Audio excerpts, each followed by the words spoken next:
Bismillahirrahmanirrahim. Assalamualaikum warahmatullahi wabarakatuh. Bersua dalam berita perdana malam ini, saya Muhammad Noh Johari. Saya Umi Masitas Osman. Berita-berita utama malam ini. Hubungan akrab antara negara Brunei Darussalam dan Australia diperkukuh melalui kerjasama dalam pelbagai bidang.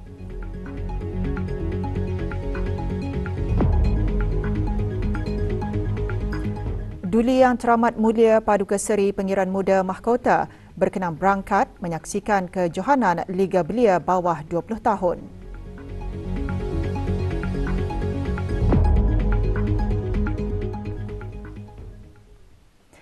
Kebawah Duli Yang Maha Mulia Paduka Seri Baginda Sultan Haji Hassanal Bolkiah Muizzuddin Wad Daulah Ibni Almarhum Sultan Haji Omar Ali Saifuddin Sa'dul Khairuddin Sultan dan Yang di-Pertuan Negara Brunei Darussalam akan berangkat bagi mengadakan keberangkatan negara ke Australia bermula pada 19 hingga 21 Jun 2023. Keberangkatan negara ke bawah Duli Yang Maha Mulia Paduka Seri Baginda Sultan dan Yang di-Pertuan Negara Brunei Darussalam ke Australia adalah atas undangan Tuan Yang Terutama General The Honourable David John Hurley, ACDSC Retired, Governor General of Australia.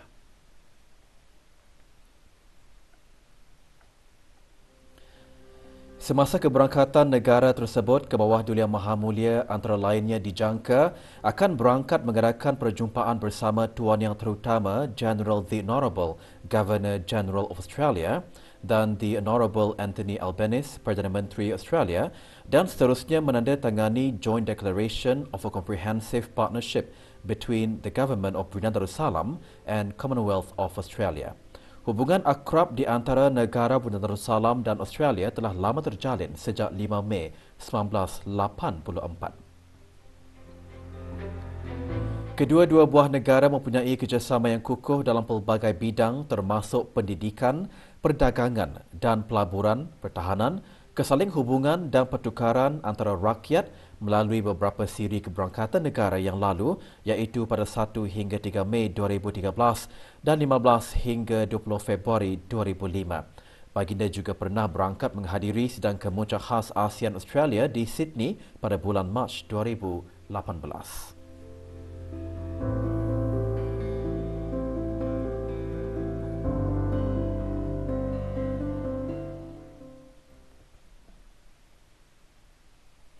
Duli Yang Teramat Mulia Paduka Seri Pengiran Muda Mahkota Pengiran Muda Haji Al-Muhtadi Billah Ibni Kebawah Duli Yang Maha Mulia Paduka Seri Baginda Sultan Haji Hassanal Bolkiah Muizzuddin Wad Daulah Menteri Kanan di Jabatan Perdana Menteri petang tadi berkenan berangkat menyaksikan perlawanan pembukaan kejohanan Liga Belia bawah 20 tahun.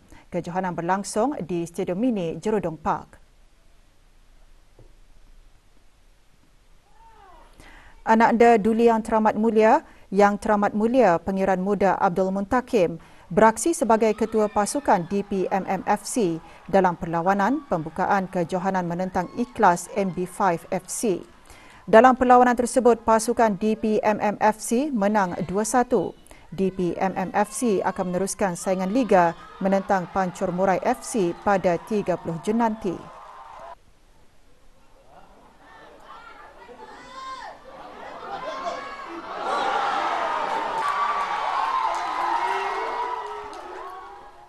Beberapa majlis pengislaman berlangsung hari ini. Seorang anggota pasukan simpanan Gurkha PSG Kementerian Pertahanan dari Khidmat Perubatan dan Kesihatan melafazkan 2 kalimah syahadah dan ikrar pengislaman. Pagi tadi, majlis berlangsung di Surau Perkemahan Sungai Akar. Asyhadu alla ilaha illallah wa asyhadu anna Muhammadar Rasulullah. Hadir Yang Berhormat Pihin Datu Lala Raja Major Jeneral Bersara Datuk Paduka Seri Haji Awang Halbi bin Haji Muhammad Yusof, Menteri di Jabatan Perdana Menteri dan Menteri Pertahanan kedua. Osman bin Yancha berbangsa Dusun kini dikenali sebagai Muhammad Osman bin Abdullah Yancha. Juga hadir Major Jeneral Datuk Paduka Seri Haji Muhammad Hazaimi bin Bul Hassan, Pemerintah Angkatan Bersenjata di Raja Brunei ABDB.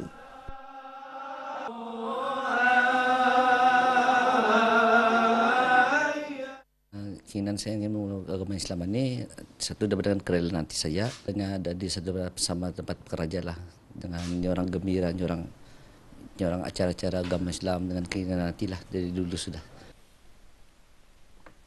Seorang wanita berbangsa Iban berumur 23 tahun memilih agama Islam sebagai pegangan hidupnya setelah melafazkan 2 kalimah syahadah pada majlis pengislaman yang diadakan petang tadi. Majlis berlangsung di Kampung Sungai Hancing. Hadir Pengiran Datuk Seri Paduka Haji Muhammad Tashim bin Pengiran Haji Hassan, Timbalan Menteri Haliwal Ugama. Liwani anak Linggat dikenali sebagai Nur Liwani Dania binti Abdullah Linggat.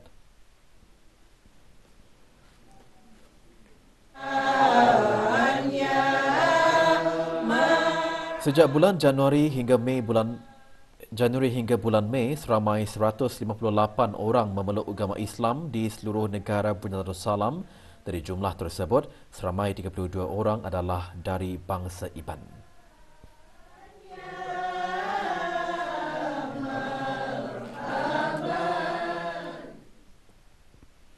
Sementara itu, seorang lelaki berbangsa Dusun juga memeluk agama Islam petang tadi. Majlis berlangsung di Rancangan Perumahan Negara Kampung Lumut, daerah Belait. Awang Nur Hafzlan bin Musa, 27 tahun, memilih nama Islamnya sebagai Muhammad Rayyan Zafran bin Musa. Hadir yang berhormat Awang Haji Muhammad Saleh bin Haji Osman, Ahli Majlis Mesyuarat Negara. Sejak awal tahun ini, seramai 29 orang telah memeluk agama Islam di daerah Belait.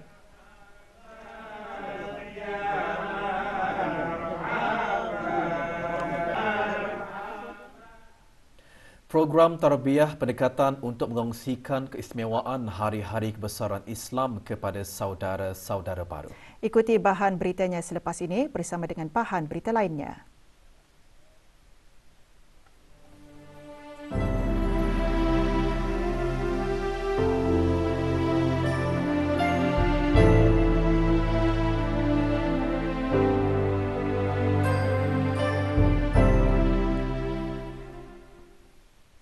Penetapan had yuran perkhidmatan bagi pengambilan pekerja domestik pada kadar yang tidak melebihi RM2,000 yang dikuatkuasakan oleh Kementerian Haliwal Dalam Negeri melalui Jabatan Buruh bertujuan untuk memberikan kefahaman kepada orang ramai mengenai kos setiap perkhidmatan yang dikenakan bagi mendatangkan pekerja asing ke negara ini.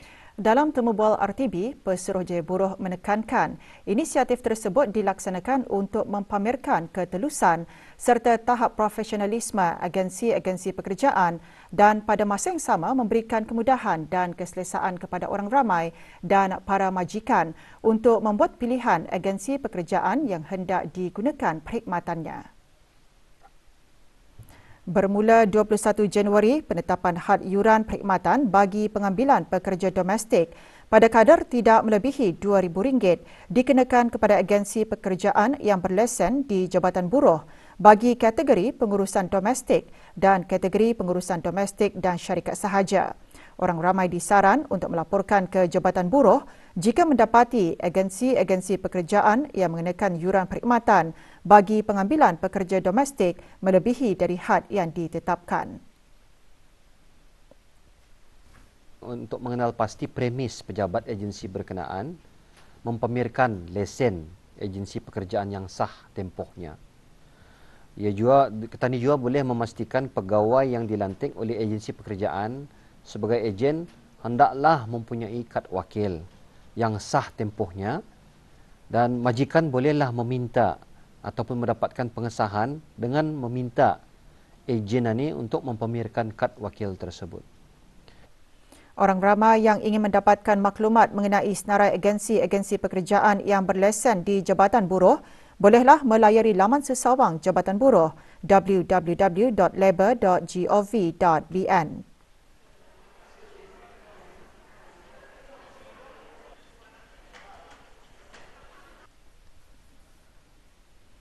Bulan Zulhijjah dikenali umum sebagai bulan yang dikhususkan padanya ibadah haji dan korban. Walau bagaimanapun, keistimewaan bulan Zulhijjah bukan setakat pada pensyariatan dua ibadat itu sahaja, Malah 10 hari pertama bulan Zulhijjah adalah hari-hari yang agung dan sangat istimewa di sisi Allah. Perkara tersebut antara yang dikandungan khutbah Jumaat bertajuk menghidupkan 10 hari pertama di bulan Zulhijjah.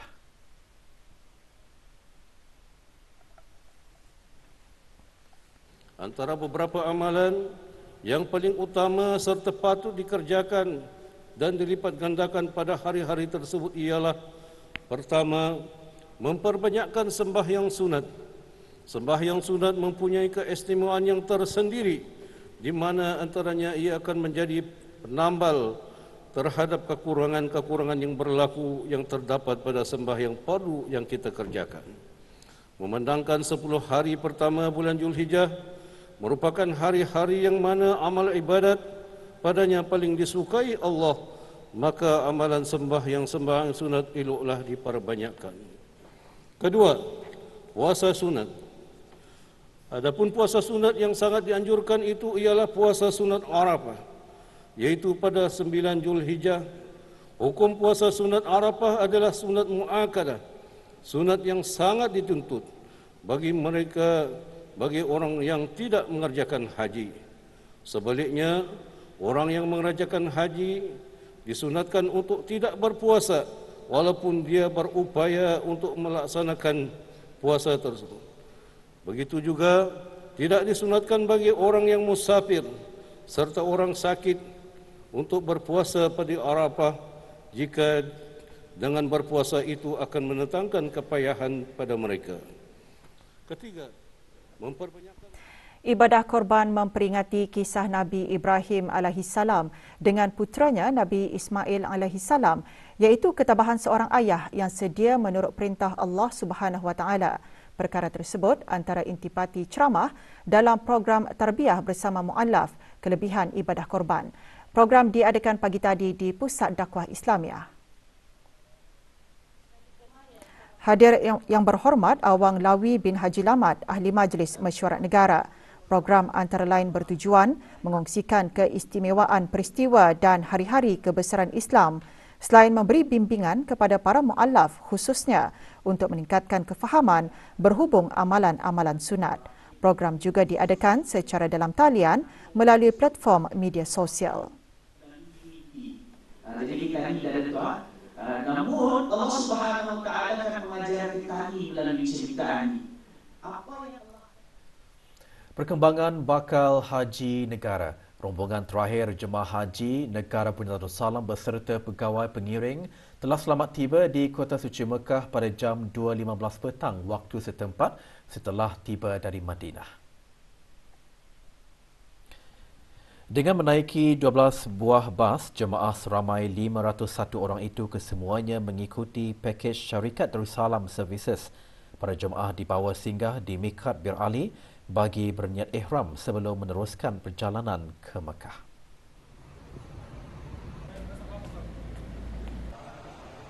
Manakala ketibaan jemaah di Hotel Elaf Masyair dialalukan oleh Ketua Pejabat Urusan Jemaah Haji Pentadbiran di Arab Saudi, Haji Abdullah bin Haji Muhammad. Sekumpulan lagi jemaah menginap di Hotel Rehab At-Taqwa Mekah. Sejurus tiba di Mekah, jemaah seterusnya akan dibawa ke Masjidil Haram bagi melaksanakan tawaf, sa'i dan tahallul.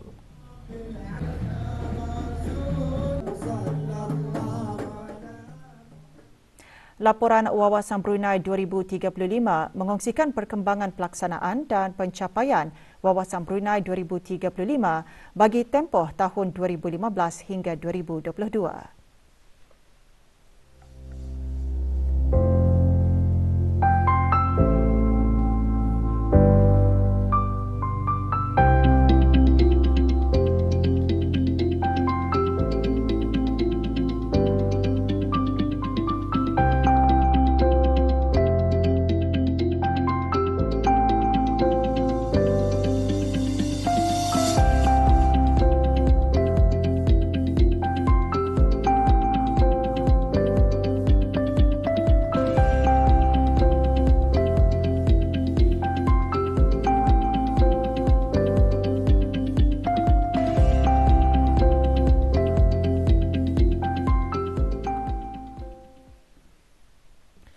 Pesta pengguna ke-27 kali ini disertai oleh pelbagai syarikat tempatan dan luar negara yang menawarkan pelbagai barangan dan produk-produk bagi menarik orang ramai untuk sama-sama hadir memeriahkan pesta pada tahun ini.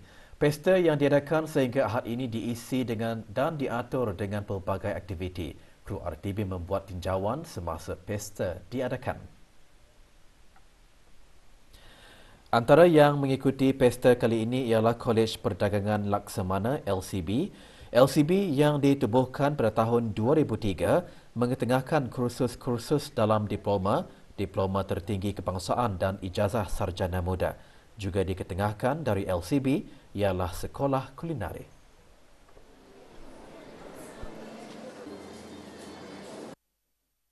Pembukaannya bulan 9. So pastry sama food and beverage. Bagian buat makanan sama pelayan. Jadi bulan 9 itu kemasukannya ada culinary, pastry and food and beverage. Ada 3. Sementara itu, DST Network Sendirian Berhad bersama Jabatan Perkhidmatan Elektrik dan Jabatan Perkhidmatan Air juga berkongsi maklumat mengenai sistem meter bergabung iaitu Unified Smart Metering System dalam usaha memanfaatkan teknologi sejajar dengan perubahan masa. Dengan USMS ini, pelanggan akan lebih mudah untuk menambah nilai kredit melalui laman sesawang, melalui aplikasi USMS, boleh mengawal pengurusan utiliti, menjimatkan perbelanjaan hanya di hujung jari jemari. Juga terdapat di pesta pengguna ke-27 petak-petak jualan makanan dan minuman yang disertai oleh syarikat-syarikat tempatan. Orang ramai diberi kesempatan mencuba terlebih dahulu sebelum membelinya. Pesta pengguna dibukakan bagi kunjungan orang ramai dari 10 pagi hingga 10 malam.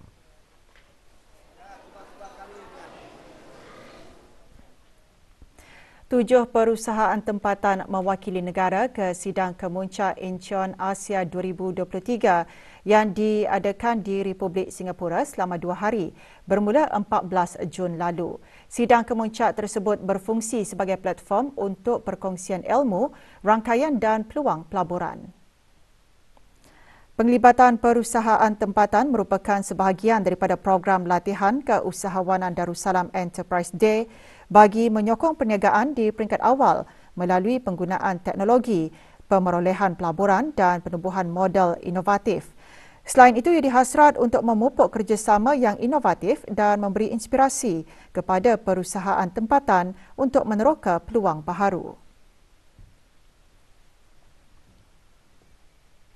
Kaunter pembayaran semua pejabat tanah daerah akan ditutup sementara esok 17 Jun 2023. Penutupan kaunter adalah disebabkan oleh kerja-kerja penyelenggaraan rangkaian. Bagaimanapun, pembayaran boleh dibuat secara dalam talian melalui aplikasi BIBD khusus untuk pembayaran cukai tanah. Kaunter pembayaran akan dibuka semula seperti biasa pada Isnin 19 Jun 2023. Bagi pertanyaan lanjut, hubungi talian 238-1181 sambungan 1005 atau menghantar email di info.len@len.gov.bn.